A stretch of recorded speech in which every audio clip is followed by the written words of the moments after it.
It is the largest fundraiser for the Capuchin Soup Kitchen. The 45th annual sock dinner happens this Friday, and this year's dinner is even more special. Joining us now to explain is Brother Jerry Johnson, Executive Director of the kitchen. Thank you so much for coming in this morning. Thanks for having me in. Nice to see you. So tell us about this sock dinner. What does the sock stand for?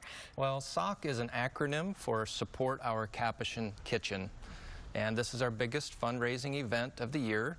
We've been doing this particular event for 45 years, although the soup kitchen has been open since 1929. And this year we're having folks bring in actual new socks because we have a shower program for folks that are homeless.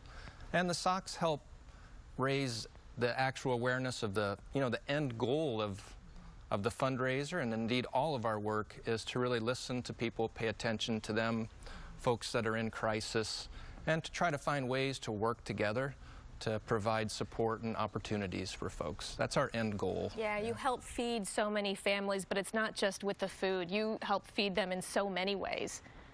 Yeah, we have, our two soup kitchen sites, serve about 2,000 meals a day at those places.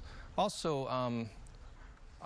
we have a 2.5-acre urban farm that supports the food for one of our kitchens.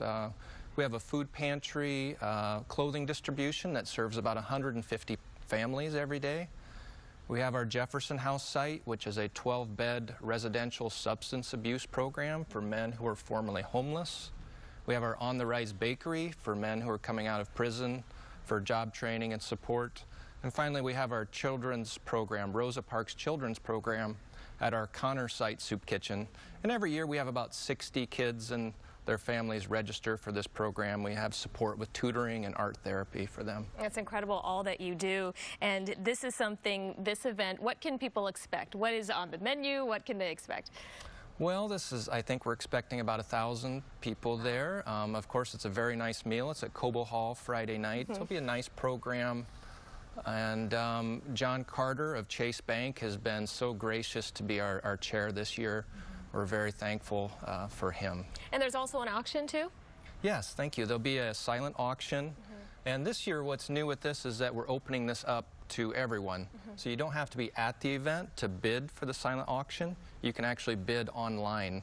So we're trying to find ways to help everyone participate. And we're really grateful for not only this fundraiser, but all throughout the year people are so generous in very quiet ways, and I'm very grateful for how people have helped. Yeah, and you really rely on that, and you just take a look at how much you do and how many people you help. Those donations and that support is critical.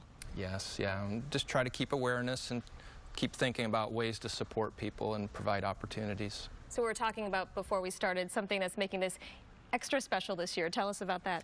Yes, in May of this year, Pope Francis approved one of the Capuchin friars. His name is Solanus Casey, who was a friar back in the early 1900s, and approved him to become blessed, which would be one step before becoming a saint. And so that event, beatification, will take place at the end of November.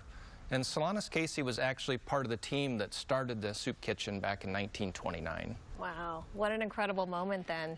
Really great. Brother, thank you so much for coming in this morning. Want to make sure that everyone has all the information about this fundraiser. This is happening on Friday from 5:30 to 9 p.m. at Cobo in the Grand Riverview Ballroom. That's followed by an afterglow. Tickets are $250 per person. And again, as he mentioned, if you're going, please bring a pair of socks to donate. Brother Jerry Johnson, thanks for coming in this morning. Thank you. We'll be right back.